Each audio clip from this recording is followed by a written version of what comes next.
નમસ્તે દોસ્તો, આજે આપણે પહોંચી ચૂક્યા છે માઉન્ટ આબુમાં. માઉન્ટ આબુમાં તમે વન ડે માટે પિકનિકનો પ્લાન બનાવી રહ્યા છો, તો એક દિવસમાં તમે માઉન્ટ આબુમાં કઈ કઈ જગ્યાએ ફરશો, કેવી રીતે પહોંચશો અને કેવી રીતે ફરશો અને કઈ કઈ જગ્યાએ પ્લેસ લેશો તેની પૂરી માહિતી હું તમને આપવાનો છું. તો તમે મારો પૂરેપૂરો વિડીયો જરૂર જોજો.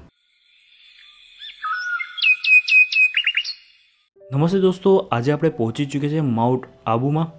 માઉન્ટ આબુ તમે કેવી રીતે પહોંચશો, તો જીએસઆરટીની ગુજરાતની બસો દ્વારા પણ તમે અને રાજસ્થાનની એસટી બસ દ્વારા તમે આસાનીથી માઉન્ટ આબુ સુધી પહોંચી શકતા હો છો. તે ઉપરાંત ગુજરાતી પ્રાઇવેટ બસો પણ તમને માઉન્ટ આબુની મળી જશે, તેના દ્વારા તમે આસાનીથી માઉન્ટ આબુ સુધી પહોંચી શકો છો. દોસ્તો, તમે ટ્રેન દ્વારા આવી રહ્યા છો તો આબુ રોડ સુધી તેની ટ્રેન મળતી હોય છે, ત્યાંથી માઉન્ટ આબુ સુધી તમે પ્રાઇવેટ ટેક્સી તે ઉપરાંત એસટી બસ દ્વારા આસાનીથી માઉન્ટ આબુ સુધી પહોંચી શકો છો. દોસ્તો, માઉન્ટ આબુમાં રોકાવાની વાત કરીએ તો માઉન્ટ આબુ બસ સ્ટેન્ડથી લઈને નકી લેક વચ્ચે બહુ બધી હોટલો તમને જોવા મળતી હોય છે. જો તમે નોર્મલ દિવસે આવી રહ્યા છો તો તમને 800થી 1000 રૂપિયામાં આસાનીથી હોટલો મળી રહેતી હોય. જો તમે તહેવાર અને સેટરડે સન્ડે આવી રહ્યા છો તો તે જ હોટલો તમને 1500થી 2000 રૂપિયા આસપાસ મળતી હોય છે. દોસ્તો, માઉન્ટ આબુ ફરવા માટેનું બેસ્ટ ઓપ્શન છે એક્ટિવા. તમને આસાનીથી અહીંયા એક્ટિવા મળી રહેતી હોય છે. જો તમે નોર્મલ દિવસે આવી રહ્યા છો તો પર બાઇકના 200 રૂપિયા રેન્ટમાં આપતા હોય છે, અને જો તમે પીક ટાઈમ અથવા સેટરડે સન્ડે આવી રહ્યા છો તો તે જ બાઇક તમને 400થી 500 રૂપિયા સુધી રેન્ટ ઉપર આપતા હોય છે.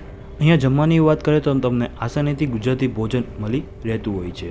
દોસ્તો, માઉન્ટ આબુ પહોંચ્યા પછી ફ્રેશ થઈને અર્લી મોર્નિંગ તમે નીકળી જાઓ ગુરુ શિખર માટે, જે માઉન્ટ આબુથી 15 કિલોમીટરના અંતરે આવેલું છે.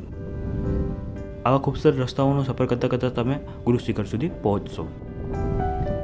ગુરુ શિખર તમે જઈ રહ્યા છો તો તે રસ્તામાં બહુ ખૂબસૂરત વ્યૂ પણ આવવાના છે, તો તમે ત્યાં ઊભા રહીને ફોટોગ્રાફીને એવું બધું રસ્તામાં કરી શકતા હોવ છો.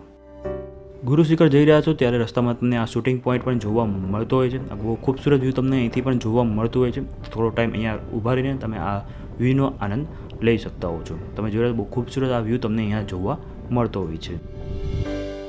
દોસ્તો, તમે આ વ્યૂ જોઈ રહ્યા છો, તમે જ્યારે વાદળછાયું વાતાવરણ તે ટાઈમે તમે આવતા હો છો તો કંઈક તમને આ ટાઈપનો વ્યૂ જોવા અહીંયા મળતો હોય છે. આપણે ગુરુ શિખર પહોંચી ચૂક્યા છીએ. અહીંયા તમારું પોતાનું પર્સનલ વ્હીકલ લઈને આવી રહ્યા છો તો પાર્કિંગની સુવિધા પણ તમને અહીંયા મળી જતી હોય છે. 4 વ્હીલ બાઇક તમે બધું અહીંયા પાર્ક કરી શકો છો. ગુરુ શિખર ઉપર પહોંચવા સુધી કંઈક 500 જેટલા સ્ટેપ આવેલા છે, જે ચડીને ઉપર જવાનું છે. રસ્તામાં તમને અહીંયા મુખ્ય ગુરુ દત્તાત્રેયનું મંદિર પણ જોવા મળી જવાનું છે. તમે ઉપર જોયો બીજું એક ઉપરનું સાઈડ પણ મંદિર આવેલું છે. આ મંદિર પણ ગુરુ દત્તાત્રેયનું મંદિર છે, તો તેના પણ દર્શન કરવાનું ના ભૂલતા.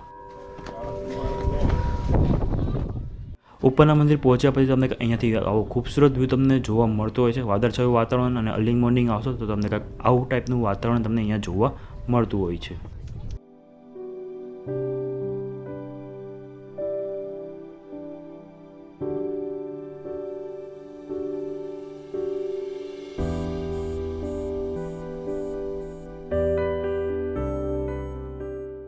માઉન્ટ આબુથી તમે રિટર્ન આવી રહ્યા છો તો વચ્ચે અચલગઢ પણ આવતું હોય છે, તો તેની વિઝિટ કરવાનું ના ભૂલતા. અને પાર્કિંગ વ્યવસ્થાને બધું તમને અહીંયા બાઇક અને 4 વ્હીલ પાર્ક કરી શકો છો. નીચેની સાઈડ તમે જોઈ રહ્યા છો તો જ્યાં તમને અચલેશ્વર મહાદેવનું મંદિર આવ્યું છે, જ્યાં મહાદેવના અંગૂઠાની પૂજા થતી હોય છે. વિશ્વમાં આ એકમાત્ર મંદિર છે જ્યાં શંકર ભગવાનના અંગૂઠાની પૂજા થતી હોય છે.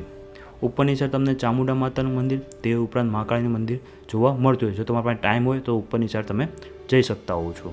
ઉપરથી આવવા જવામાં તમને 2 થી 3 કલાક ઓછામાં ઓછો લાગી જતો હોય છે.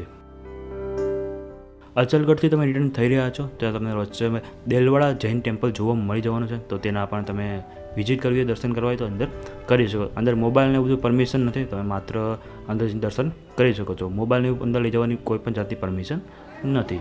મોબાઈલ મૂકવા માટે 50 રૂપિયા અલગથી ચાર્જ લેવામાં આવતો હોય છે. દોસ્તો, તમે દેલવાડાથી જેવા આગળ જશો ત્યાં વચ્ચે તમને સોમનાથ મહાદેવ મંદિર પણ જોવા મળી જશે. જો તમને સોમનાથ મહાદેવના દર્શન થઈ જતા હોય છે તો અમે સોમનાથ મહાદેવના દર્શન કરી રહ્યા છો.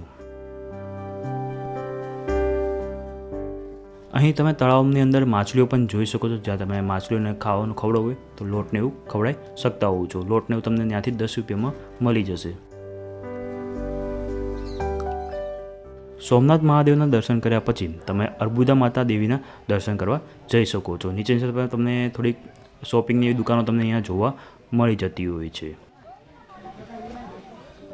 અર્બુદા દેવી સુધી જવા માટે તમે કેટલાક પગથિયાં ચડીને જવું પડતું હોય. 500થી 700 જેવા સ્ટેપ છે, તે ચડીને તમે ઉપર સુધી પહોંચી શકો છો. ઉપર તમે અર્બુદા દેવી માતાનું મંદિર જોઈ રહ્યા છો. ત્યાં ફોટોગ્રાફી અને વિડીયોગ્રાફી અલાઉ નથી. તમે માત્ર દર્શન કરીને પાછા આવી શકો છો. દોસ્તો તમે આ બધા પ્લેસની વિઝિટ કરતાં છેલ્લે લાસ્ટમાં 4 થી 5 વાગ્યા સુધીમાં તમે હનીમૂન પોઈન્ટ ત્યાં પહોંચી જાઓ. ત્યાં તમે સનસેટનો ખૂબસૂરત નજારો જોવા મળતો હોય છે. હનીમૂન સિવાય તમે સનસેટ પોઈન્ટ પણ જઈ શકો છો, પરંતુ સનસેટ પોઈન્ટ તમે જશો ત્યાં એન્ટ્રી માટેની ટિકિટ ચાર્જ દેવું તમે અલગથી દેવું પડતું હોય છે. પરંતુ હનીમૂન પોઈન્ટ પર તમે જશો ત્યાં કોઈપણ જાતની એન્ટ્રી ટિકિટ તમારે દેવી પડતી નથી. અહીંથી પણ તમને ખૂબસૂરત વ્યૂ જોવા મળતો હોય છે સનસેટ, અને સનસેટ પોઈન્ટ ઉપર જશો ત્યાંથી પણ તમને ખૂબસૂરત સનસેટ જોવા મળી જતો હોય. અહીંયા આવશો તમારે ફ્રીમાં તમને સનસેટ જોવા મળી જવાનો છે. જો તમે વાદળછાયું વાતાવરણ એવી ટાઈમે આવી રહ્યા છો તો તમે સનસેટ જોવા નહીં મળે, પરંતુ જ્યારે તમે ઉનાળો અથવા શિયાળાના ટાઈમે આવી રહ્યા છો તો તમને ખૂબસૂરત સનસેટ જોવા મળી જશે.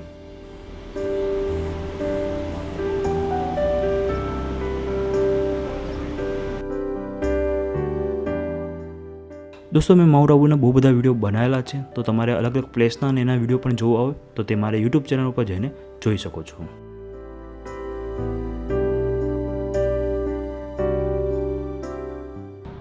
દોસ્તો સાંજના ટાઈમે લાસ્ટ લોકેશન આપણું રહેશે નકી લેક. તમે લાસ્ટમાં એકટીવા રિટર્ન આપીને નકી લેક પાસે આવી શકો છો. અહીંયા તમે બોટિંગ રાઇડનો પણ આનંદ લઈ શકતા હોવ છો. પર પર્સન 200 રૂપિયા આસપાસ તમે ચાર્જ તમારે બોટિંગ રાઇડનો રહેવાનો છે. દોસ્તો આ હતો માઉન્ટ આબુ વન ડે માટે ફરવાનો પૂરો ઇન્ફોર્મેશન વિડીયો. તમને કેવો લાગ્યો મને કમેન્ટ કરીને જરૂર બતાવો. જો તમને મારા વિડીયો પસંદ આવતા હોય તો એને લાઇક શેર કરવાનું ના ભૂલો. ચેનલને સબસ્ક્રાઈબ કરી લો અને બેલ આઇકન જરૂર પ્રેસ કરો, કારણ કે જ્યારે પણ નવો વિડીયો અપલોડ કરું સૌથી પહેલાં નોટિફિકેશન તમને મળી જાય.